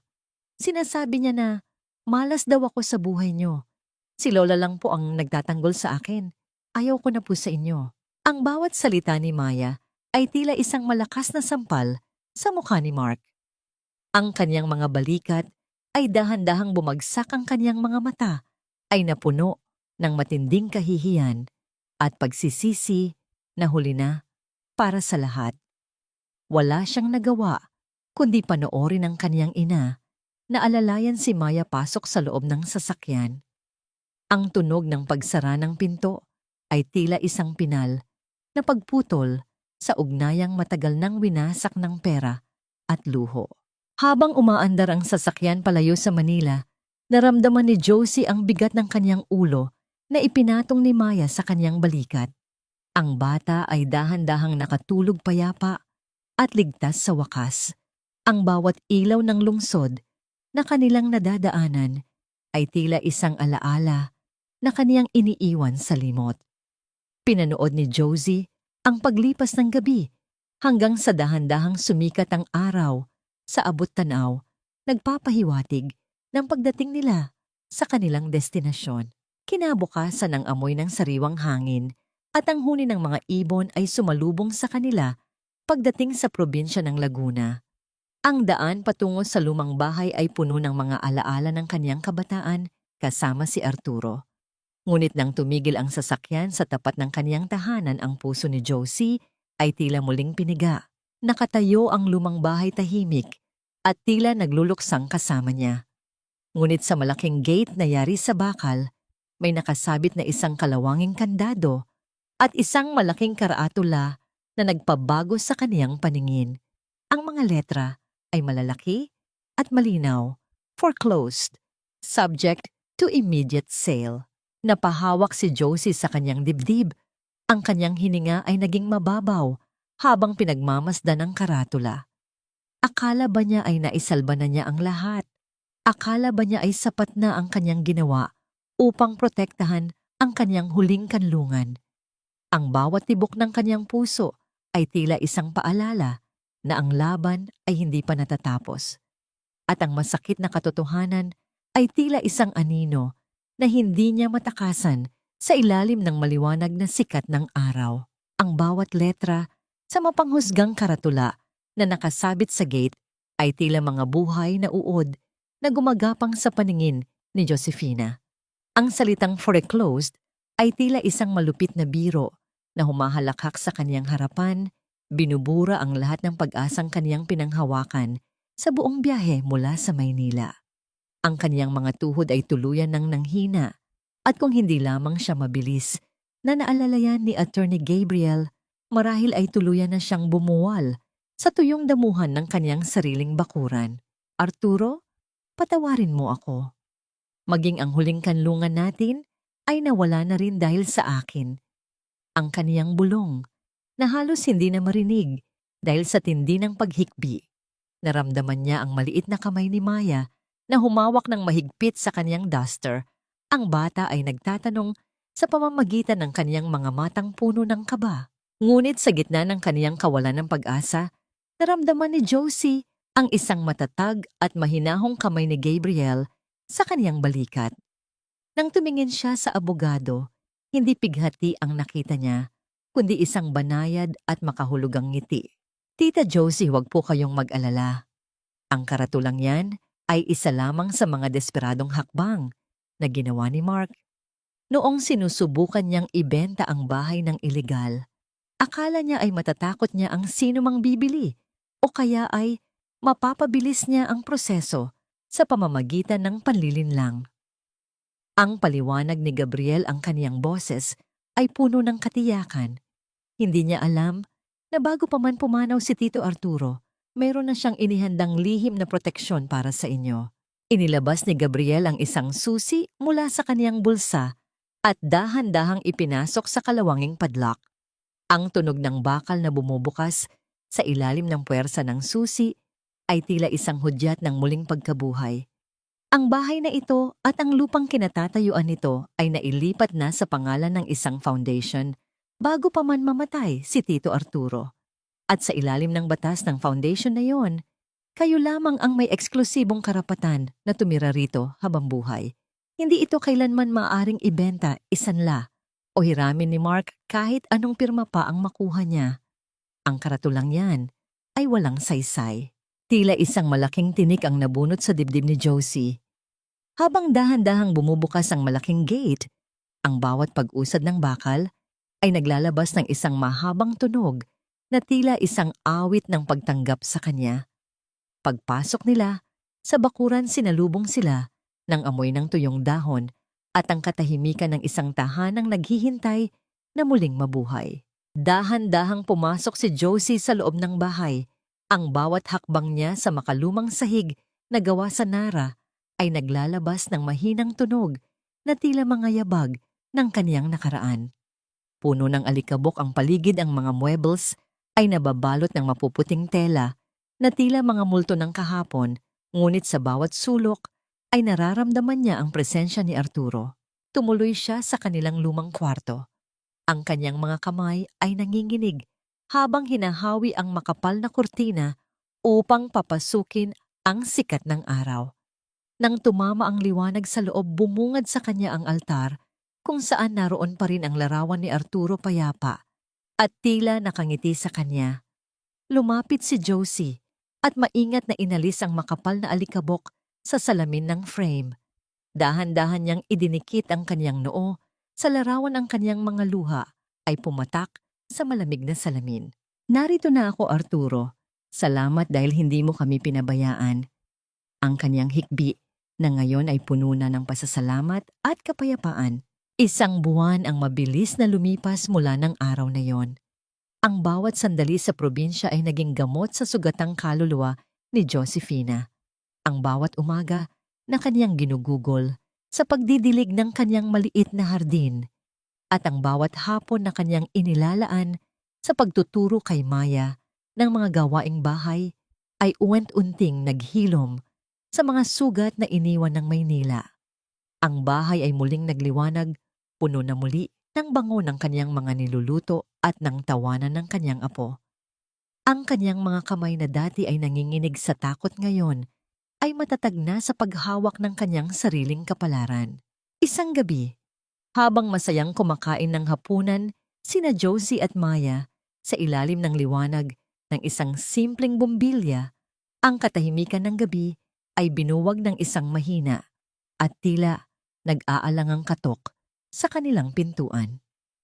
Hindi ito ang malakas at mapang-abusong katok na kaniyang kinatatakutan noon. Ito ay isang katok na puno ng hiya at pagod. Dahan-dahang tumayo si Josie, ang kaniyang puso ay tumibok ng may kaunting kaba, ngunit may sapat na katatagan. Nang buksan niya ang pinto, ang anino ng isang lalaki ay tumambad sa kaniya sa ilalim ng dilim. Sa muling pagsikat ng liwanag mula sa loob ng bahay, nanlaki ang mga mata ni Josie nang makita ang taong nasa kaniyang harapan. Nakatayo roon si Mark, ngunit hindi na ito ang kaniyang anak na laging maayos ang pananamit at puno ng kayabangan. Ang lalaking nasa harap niya ay payat madungis, ang suot na damit, at ang mga mata ay tila sa isang pulubing na wala na ng direksyon sa buhay.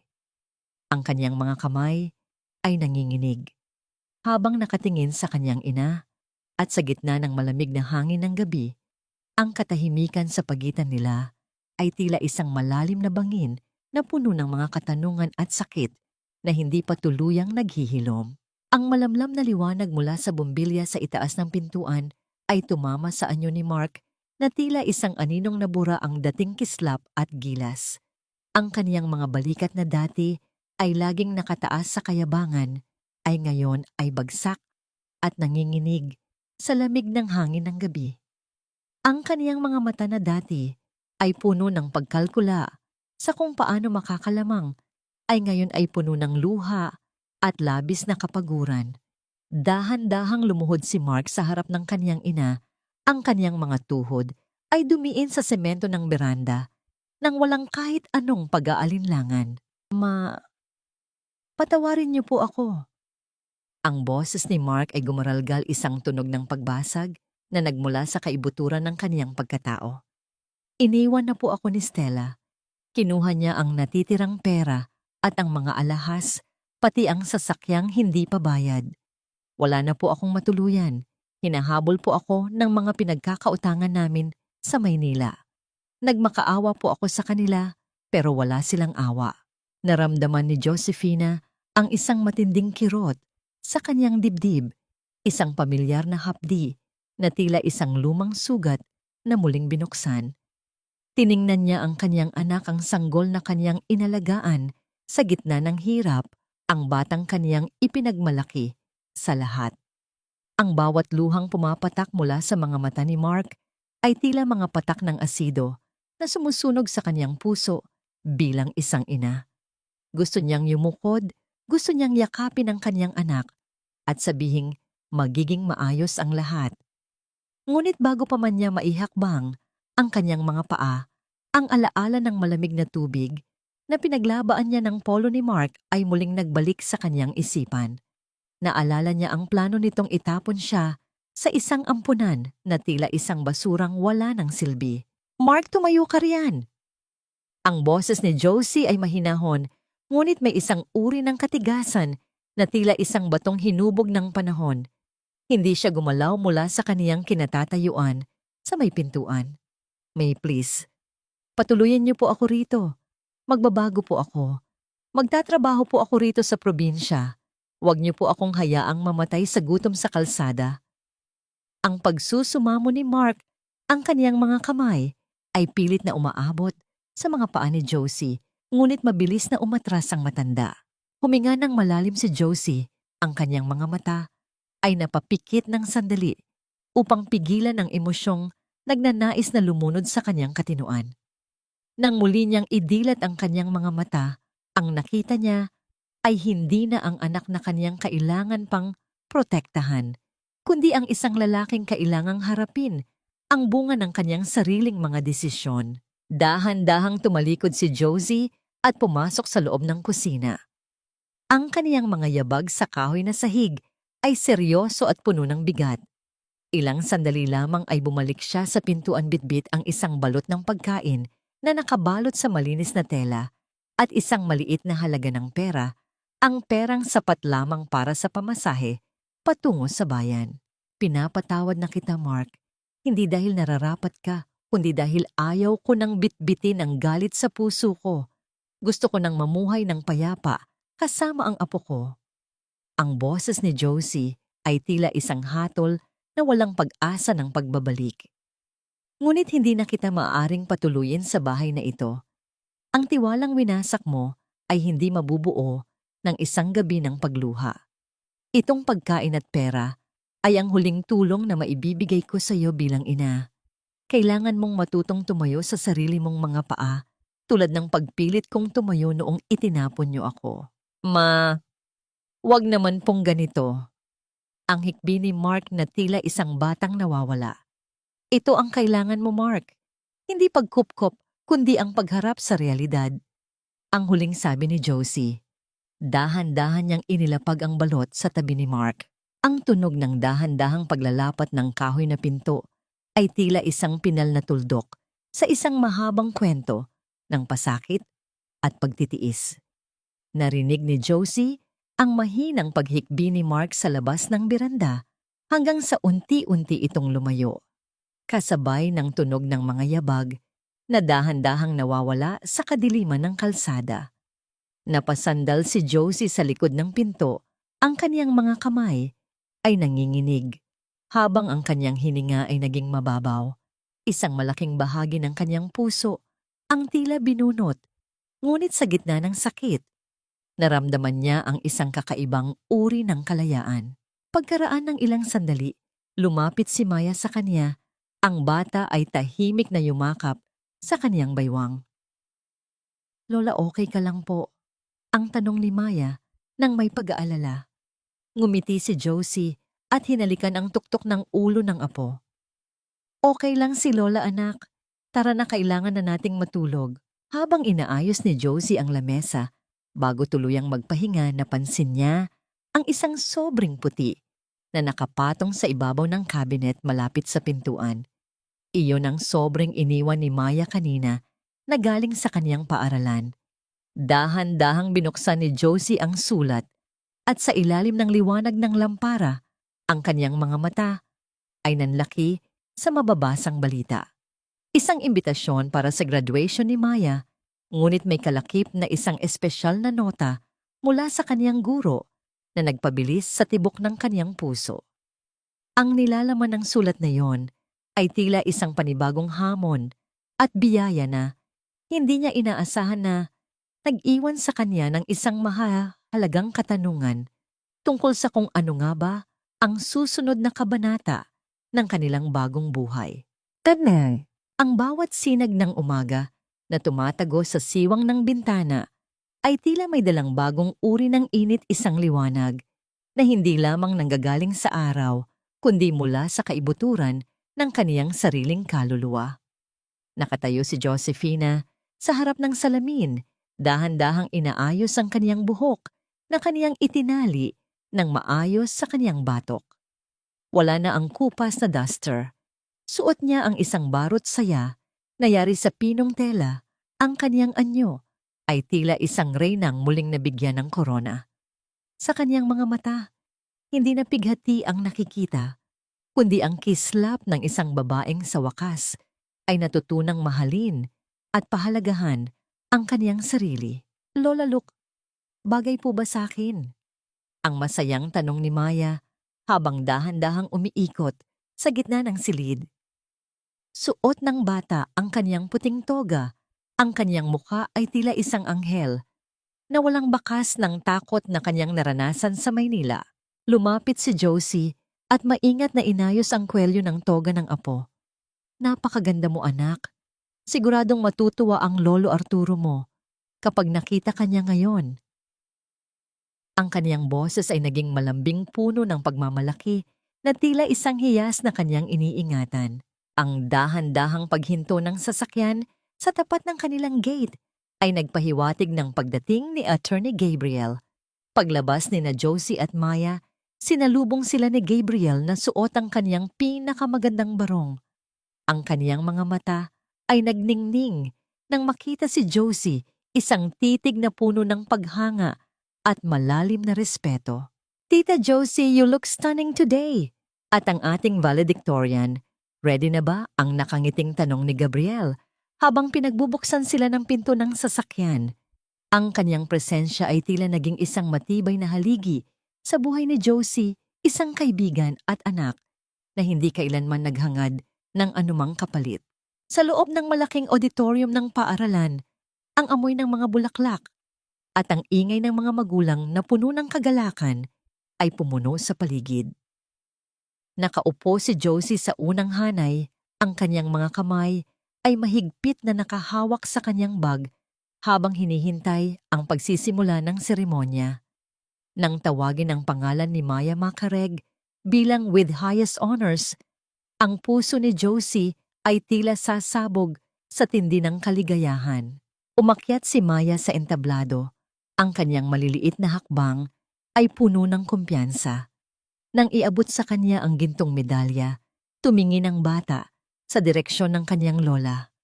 Sa kanyang maikling pananalita, ang bawat salitang binitawan ni Maya ay tila mga awit na nagpahilom sa bawat sugat sa puso ni Josie.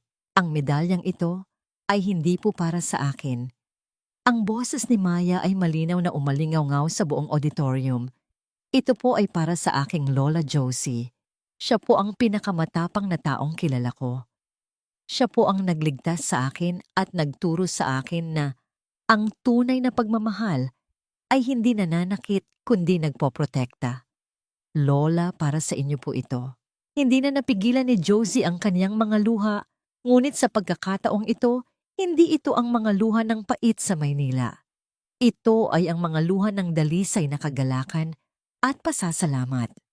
Naramdaman niya ang marahang paghaplos ni Gabriel sa kanyang balikat, isang tahimik na pagpapakita ng suporta na tila nagsasabing karapat-dapat siya sa bawat sandali ng kagalakang ito. Pagtapos ng graduation, bumalik sila sa kanilang tahanan sa probinsya. Ang hapunan ay simple lamang, ngunit puno ng masasayang kwentuhan at tawanan.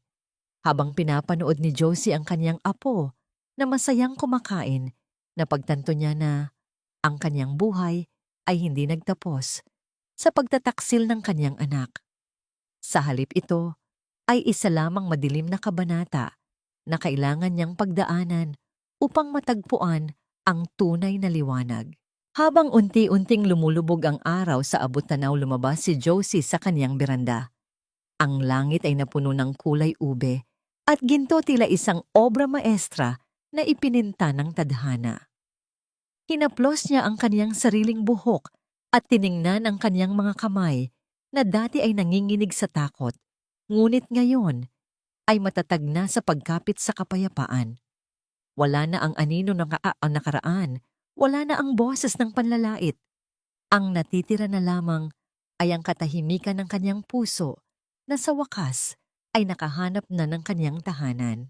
Ang kapayapaang kanyang tinatamasa ay tila isang huling regalo ni Arturo, isang katiyakang ang lahat ay nasa tamang lugar na. Ngunit sa likod ng kanyang mga ngiti, may isang huling bahagi pa ng kanyang puso na nagnanais ng pinal na pagsasara, isang huling tanong na sasagutin ng panahon sa kanyang pag-iisa bago tuluyang isara ang aklat ng kanyang nakaraan. Lumipas ang 5 taon na tila isang dahan-dahang pag-agos ng malinaw na batis sa gitna ng kagubatan. Ang lumang bahay sa probinsya ng Laguna ay hindi na lamang isang gusaling yari sa kahoy at bato. Ito ay naging isang buhay na paraiso na puno ng mga makukulay na bulaklak at luntiang mga halaman na kusa ng yumayabong sa ilalim ng mapagkalingang mga kamay ni Josefina.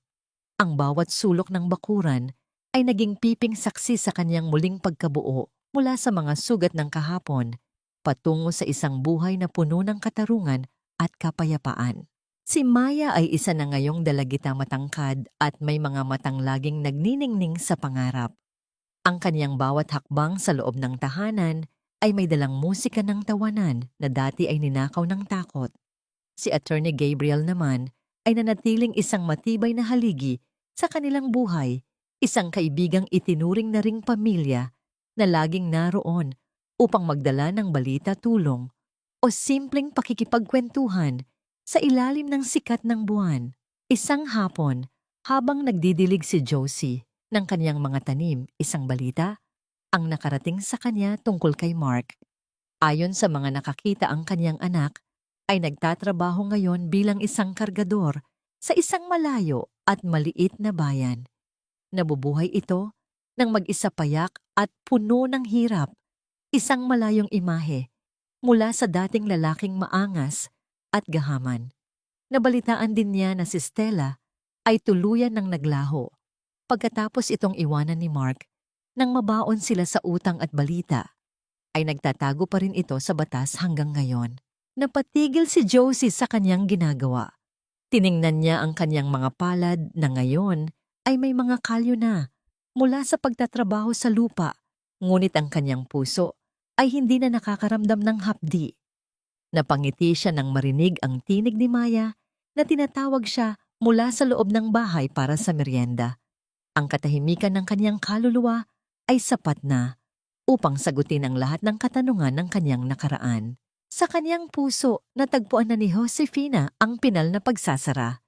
Pinatawad na ba niya si Mark? Ang sagot ay oo. Ngunit ang kanyang pagpapatawad ay hindi nangangahulugan ng muling pagbubukas ng pinto ng kanyang buhay para sa muling pang-aabuso. Pinatawad niya ang kanyang anak upang palayain ang kanyang sarili mula sa kadena ng galit, ngunit pinanatili niya ang distansya upang protektahan ang kanyang natagpuang kapayapaan. Ang pagpapatawad ay isang regalo sa sarili, hindi isang lisensya para sa iba na ulitin ang kanilang pagkakamali. Nakahanap na ba siya ng binyen o kapayapaan tunay na o? Ang kanyang araw-araw ay hindi na dinidiktahan ng takot o ng pagnanais na makuha ang atensyon ng sinuman. Ang kanyang kapayapaan ay nagmumula sa pag-alam na nagawa niya ang tama para sa kanyang sarili at para sa kanyang apo. Ang kanyang tahanan ay naging isang santuwaryo kung saan ang bawat hininga ay malaya at ang bawat gabi ay mahimbing. Ano ang aral na may iwan sa lahat? Ang kwento ni Josefina ay isang paalala na ang utang na loob ay hindi dapat maging dahilan ng pagkabulag. Sa katotohanan, ang pagmamahal ng isang magulang ay dakila, ngunit kailangan din itong magkaroon ng hangganan kung ang dignidad na ang nakataya. Ang tunay na katarungan ay hindi laging nakukuha sa mabilis na paghihiganti, kundi sa dahan-dahang pagbangon at pagpapakita na ang kabutihan at katapatan ay laging may nakalaang gantimpala sa huli. Kailangan munang mahalin ng isang tao ang kaniyang sarili upang maituro niya sa mundo kung paano siya dapat ituring ng may respeto. Ang huling sulyap ni Josie sa larawan ni Arturo, bago tuluyang patayin ang ilaw sa gabi, ay puno ng isang pangakong natupad. Ang aklat ng kaniyang buhay, na dati ay puno ng luha, ay natapos na sa isang kabanata ng dalisay na liwanag. Wala ng sakit, wala ng dusa, tanging ang malalim at matamis na katahimikan ng isang pusong sa wakas ay nakauwi na sa kaniyang tunay na tahanan